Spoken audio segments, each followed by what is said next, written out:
Hi there, this is Heather of Shutterbug 101. Today I'll be doing a walkthrough of the Canon Powershot G7X Mark III, the YouTube-approved vlogging camera. Let's get started.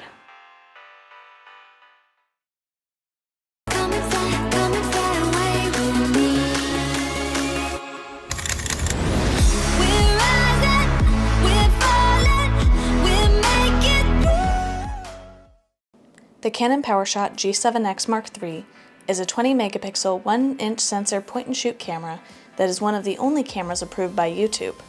This camera has a 4.2 times zoom, which is an equivalent to a 24 to 100 millimeter lens, an aperture availability of 1.8 to 2.8, a flip-up touch LCD screen, and has a continuous drive of 30 frames per second. It also has 4K video up to 30 frames, HD 1080p video up to 120 frames, has a microphone port, wireless built-in, and has USB charging for when you are on the go. Today we'll be discussing the doors, buttons, and menus to help you navigate this camera a bit easier. Going over the Canon Powershot G7X Mark III. Now, as far as I know, or at least this is what I've been told by my Canon rep when this was released, is this is one of the only cameras that was approved by YouTube. With this really neat camera, once you hit 30,000 subscribers, you can actually live stream straight from this camera. So that's kind of what they mean by approved by YouTube, is when it comes to camera, YouTube has only approved this one to do live streaming from. And of course, that depends on your subscribers. So just want to say, if I get to 30,000, I'll be sure to do a live stream with this for celebration to let you guys know the process and how that goes. So get on sharing so people can subscribe. This here is going to be the silver model. It also comes in all black. I personally like the silver. It kind of gives this really classy vibe to it. On the front of the camera you can see that it's very basic. I love that it has a grip there, so it is going to be easier to hold on to when it comes to a small point-and-shoot camera. It does have the flip-up screen for the vlogging itself, which is pretty great, along with a microphone port here on the side, so it's a great vlogging camera. A lot of people, I think this kind of gets a little bit hidden. They don't do a lot of advertising with this camera. But it is a fantastic camera for what it is. It has a 1.8 to 2.8 aperture and a 1-inch sensor, so it's pretty great there. Also on the side of the camera you can see that we have our little flash here, which is what this guy is here. So if we hit that switch, that's going to pop right up. If we don't want to use it, we just push it right down. On this side of the camera here you can see that we have a Wi-Fi button. This is going to be for transferring images, transferring video to your wireless device. We also have an HDMI port and USB port under here.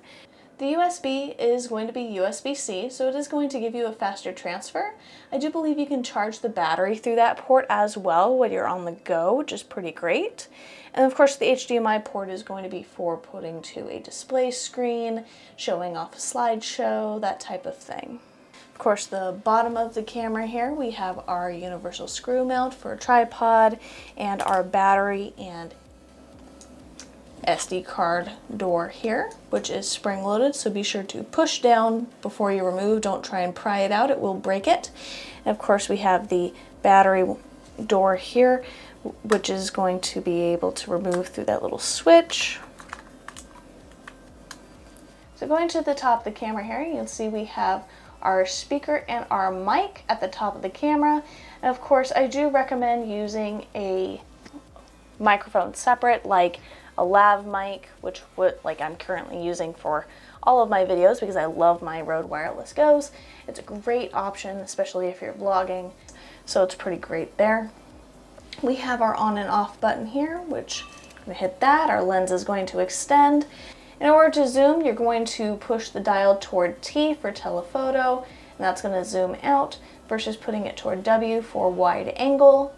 And we have our exposure dial here, which is going to allow us to make the scene darker or brighter, going +123 or -123, without changing any major settings.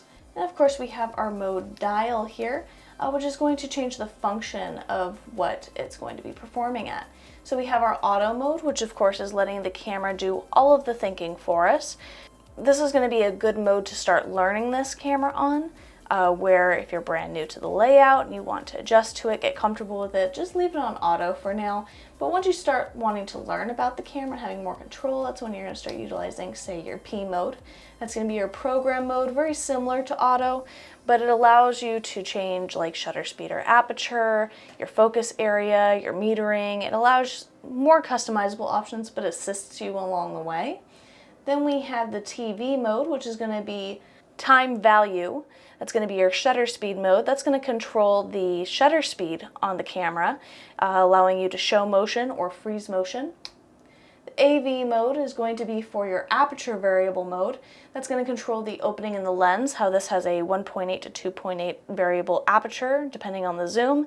You can get smaller, of course. That opening, the smaller the number, the bigger the opening, essentially. So you get more light intake, you get more of a blurry background, sharp foreground option, and then of course if you close it up you get less light but more sharpness throughout. So depending on the look you want, you can adjust that with the aperture variable option. And then of course we have the M, which is going to be our manual mode. That's going to be where you control anything and everything on this camera. I wouldn't jump into this mode right away unless you fully understand what your shutter speed, aperture, and ISO do on your camera. Next on the mode dial, we have your C mode. This is your custom mode. On this mode here, it's going to allow you to save your settings. So say you're taking pictures or video in a setting very similar to what I have going on here, or I have constant LED lighting, I have everything set up to the way I want it, and nothing's really going to change. At that point, I can save my settings, and then if I want to go take pictures outside, go on a hike with this camera, go on an adventure, and then come back to this setting, all I have to do is put it onto the C mode to shoot in my regular setting once again. On the video mode there's a little video camera. This is where it's, of course, going to be more targeted toward video. Now you can do video in the auto, the P, the A, the S, the M mode, and all you have to do is hit this red button. Once to start recording, once again to stop recording. However, if you wanted to do some dedicated video time and see more options specifically to video in the menu, this is where you would adjust that. Then of course we have, it looks like two circles overlapping each other. This is going to be our creative mode here. So going to the back of the screen, if you see the little picture up here at the top, we're going to go ahead and touch that because this is fully touchscreen. So you have the miniature effect, you have HDR Art Standard, HDR Art Vivid, HDR Art Bold, HDR Art Embossed, Greeny Black and White, Background Blur, Soft Focus, Fisheye. Fisheye is a really fun one, by the way. Water Painting Effect, Toy Camera Effect. So there's just different filters that you can use to get different effects, a lot of fun stuff. The Fisheye one, of course, is really fun, especially if you're vlogging. So this is kind of a fun little feature there on this camera. Next we have the SCN mode. This is going to be your scene mode. This is going to essentially be automatic, but you can specifically tell the camera what the circumstance is. So here, if we do very similar to our creative mode, we go up here and we hit the picture up at the top, it'll give us our different scene options. Tell the camera, go ahead and automatically choose my settings, but just know I'm taking a picture of, say, a person, or panning for getting movement shots, or food, or star portraits, or star nightscape, star trails, star time-lapse movie, handheld night scene, HDR backlit control, if someone's standing in front of a backlit window, fireworks, self-portrait, and then you also have like smooth skin and panoramic as well. So there's all sorts of different options that are right in the scene mode.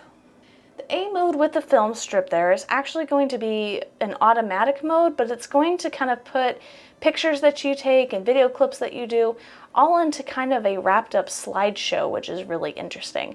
So if you're just getting started, maybe you haven't gotten quite into the video editing portion of vlogging yet, that type of thing, this might be something to help you out because it's essentially going to let the camera put something together for you in a compilation of clips essentially.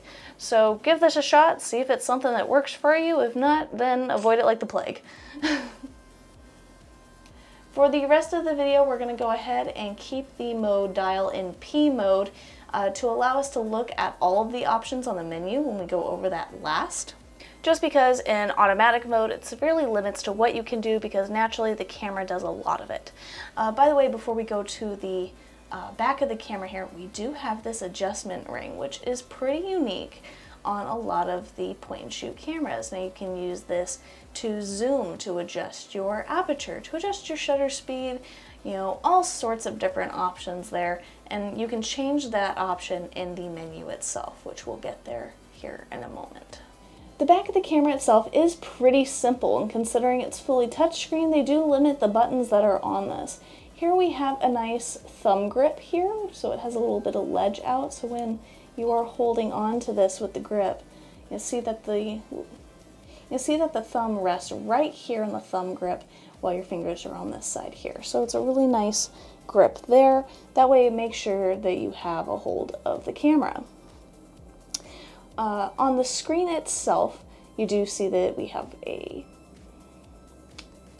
our mode that we're on, how many pictures we have left, how much video time we have left. We're doing video, the battery life, the quick menu, which we'll go over here in a moment, what your focusing mode is on, if you would like the touch shutter to be available or touch shutter disabled, so it just means that you're changing your focus point versus taking an actual picture when you touch the screen. And then we do have our ISO options here as well, which we can also get to through the quick menu, which we're going to go over here in just a moment. So we do have a star button here. The star button is going to allow us to lock in our exposure. So for example, if I point it up right up at one of my lights here, and I push that button, you can see that suddenly the back screen is dark because it's actually exposing for something that's very, very bright. Versus if I go ahead and I meter, say, for the matte, and if I flip up the screen here and I look up at that light's going to come out very, very bright because I'm metering for something that's going to be darker than itself. So in doing that, it's going to allow you to lock in your exposure for what's most important, like, say, your face when it's in front of the camera. And it's going to stay with that exposure the entire time as long as you're in that lighting. Whether you're backlit, front lit, whatever it may be, it's going to lock in that exposure. Now, of course, we have our red record button, which we've already gone over. We do have another adjustment dial, the same way we do on the front of the lens here. If we push up, it's going to give us our drive mode. The single square is going to be for a single picture taken, versus the continuous squares with the H, that's going to be our high continuous drive there by pushing that shutter button down and holding it. We're going to be able to capture motion a little bit easier. Low speed continuous, which takes fewer frames at a time. We do have our timer modes as well on this drive. And of course, our universal escape button is going to be the shutter button halfway down to get right back into shooting mode. Now, if we push right on the dial, this is going to give us our flash options. Now, in order to use your flash, remember you have to hit the switch on the side of the camera to get it to pop up. Otherwise, it's not going to do anything. So you have your auto flash, flash on, you have your flash off, and slow synchronization when it comes to nighttime shots. If you hit to the left here, this is where we have our focusing modes. We have macro focus, normal focusing, and then we have full on manual focus, which will allow us to use that ring up at the front of the camera. So naturally you want to be normal unless you are planning on doing any sort of macro shots, which it does fairly well. If you hit down, it's going to actually show you different options on the screen here, from a level to a histogram to all of the options that you can change, especially on your P mode, which we're going to leave on for now considering we're going to go over the quick menu next. Because the quick menu allows you to change all of those options that you're seeing on the sides of the screens. Starting up at the top, we have our autofocus method. This is kind of where the camera autofocuses. We have face tracking, we have spot autofocus, and one-point autofocus.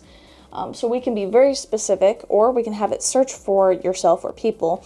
Now keep in mind, during this time in a pandemic where everybody's masked, when it comes to eye autofocus or face autofocus, when it comes to those tracking options, the cameras have a very difficult time finding faces with masks on them.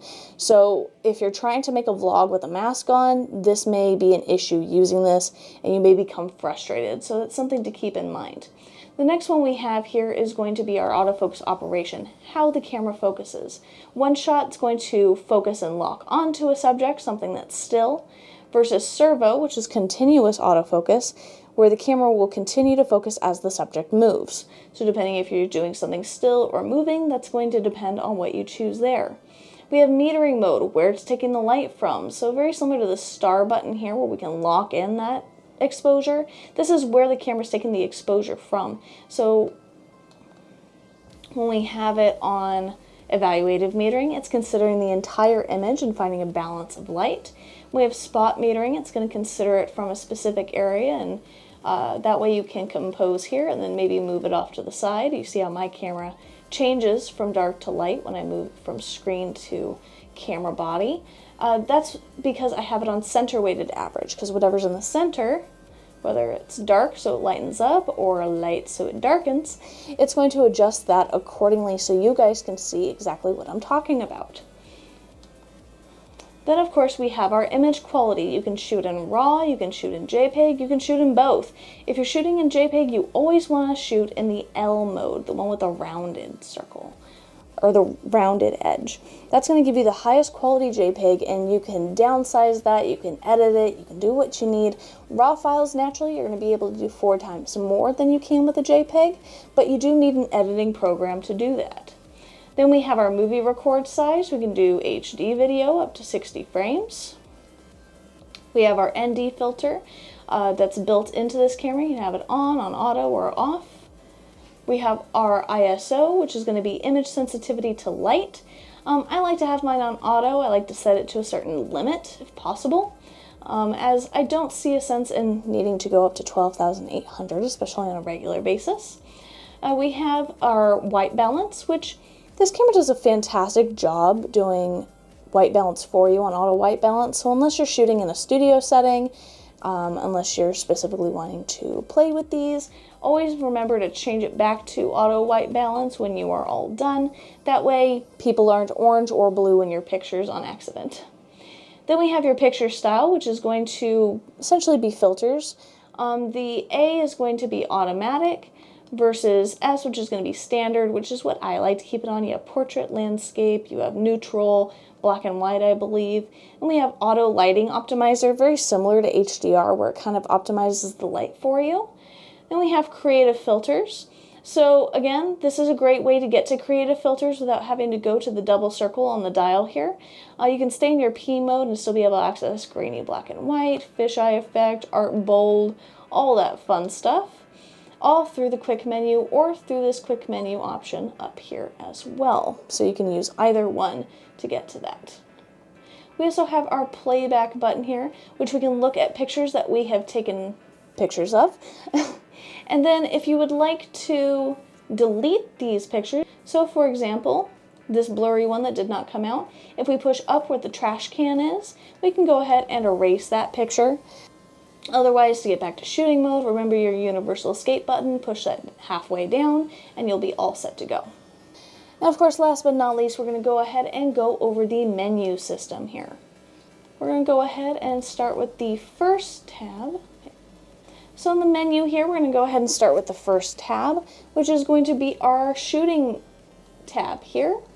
A lot of this is going to be repetitive, considering that a lot of this is in the quick menu or laid out on the outside of the camera. So if I skip over it or I go over it fairly quickly, that's probably why. Otherwise, there are things that I may skip completely just because there's not enough people that will benefit from the knowledge of knowing what it does, because not many people are going to use it. So if there's something that I don't go over in enough detail, something that you want to know, please let me know in the comments below, and I'd be happy to help you with those. So starting on page 1, you can see there's 8 pages in the shooting menu. There's image quality, which again, JPEG, RAW, still aspect ratio, 3:2 or 4:3 is going to be the most common, but you can also do 1:1 for Instagram, or 16:9 to have something that's a little bit more wide. Image review, 2 seconds is pretty good. That's typically the regular. You have flash settings, again, that's only going to be applicable if you have your flash popped up. Your drive mode, again, if you push up on your dial, you're good there. Raw burst mode, so if you wanted to do a burst while shooting in RAW, you can enable that. Date stamp, if you're the type of person that maybe is needing this for a certain job, something like that, you can actually put a date stamp on your work. We have your exposure, which again is the dial up top. ISO speed settings on either taking pictures or video, if you want to set those to auto or set a limit to those.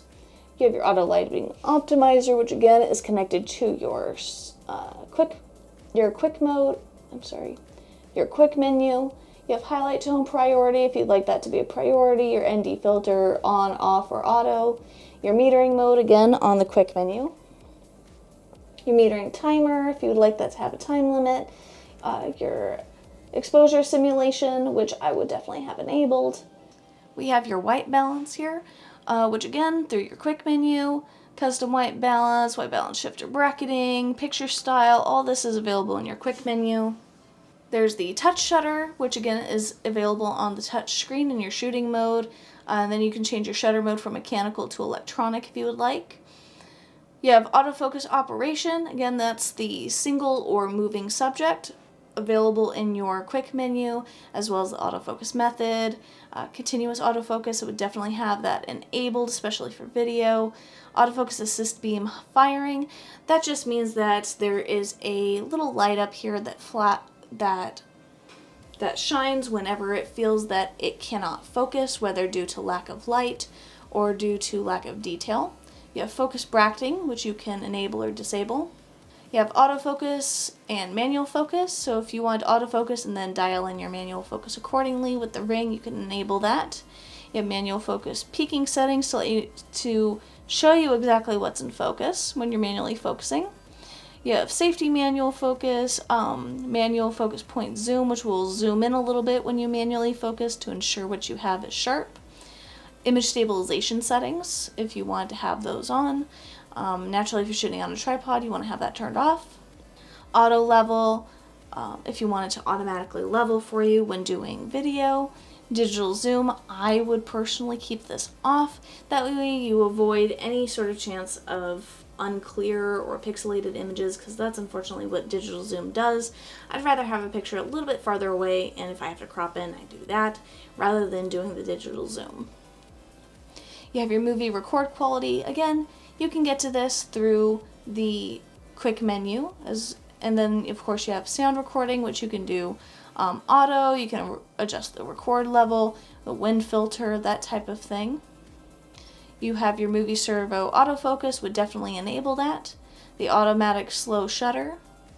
Then we have the playback menu here, which is going to allow us to change certain settings for pictures already taken. So to protect your images, to rotate them, to erase them, to do creative filters after the fact, raw image processing, red eye correction, cropping, resizing, rating, slideshows, all that fun stuff in that tab. The next tab is going to be our wireless tab. This is where we're going to find our Wi-Fi and Bluetooth settings to be able to connect with our smartphone or smart device and transfer pictures, videos, whatever we need there. And then of course we have our general settings menu, which is going to just allow us to do selecting certain folders, to do auto rotate, formatting your SD card, which is really important to know about actually. So the reason it's important to know about formatting your SD card is because chances are, if you don't know what this is, you either accidentally find it or, you end up corrupting one of your cards because you don't use this. So what formatting your card is completely resetting your card and permanently deleting everything on it. So naturally you want to try and avoid this on an everyday situation. However, once you have backed up your pictures to your computer, you want to be sure that when you're ready to reuse your card, if that is what you would like to do, you want to go in and instead of deleting with the trash can or formatting on the computer, you actually want to format your card. The reason you want to do that is because when you use the trash can or delete on your computer, it's still saving the data, but you don't see the visible file. And it just allows it to be overwritten. So once you do that so many times, it can cause corruption, it can cause it to lock you out of your card. So to prevent that from happening to you and to protect your future images, I strongly recommend that every now and then you just format your card after you back up everything to your computer. I want to make that very, very clear. We have the startup image if you want to change that. Eco mode for saving battery, power saving for saving battery, display brightness, night display, date and time, which is totally wrong, by the way. Language, lens retraction after so much time. You have your video system, touch control, beep if you would like that to actually beep or not beep at all. The volume, HDMI resolution, shooting info display, reverse display. You also have, this is where you can change your custom functions. You can reset your camera, so if you're playing with this and all of a sudden it's doing something funny, you don't know how to fix it, you can go ahead and just reset your camera settings, and hopefully that should do the trick. You have your manual and software URL, certification logo display, and then of course the firmware version that this is. So if you want to look up and see if this needs a firmware update, you can do that through the Canon site. And then the last tab here, the little star tab, this is your My Menu tab. What this is as you can see, in all these other tabs here, there are a lot of options to choose from, and sometimes you can get a little lost. So in the My Menu tab, this allows you to save very specific settings that you may change on a regular basis that maybe aren't on the outside of the camera to your My Menu tab. So instead of having to dig through all 4 of these, you just go to your My Menu tab and you know exactly where to find whatever it is you're looking for. You just go to Add My Menu tab and you add whatever you think you're going to regularly need. Other than that, it pretty much sums up everything about the Canon Powershot G7X Mark III. If you guys have any questions about this camera, you would like me to do maybe a different camera, maybe you would like me to do a different camera to do a walkthrough of, or other tips and tricks videos, let me know in the comments below. Be happy to get to those and add those to my list. And until next time, keep your eye out for inspiration, Shutterbugs. Bye!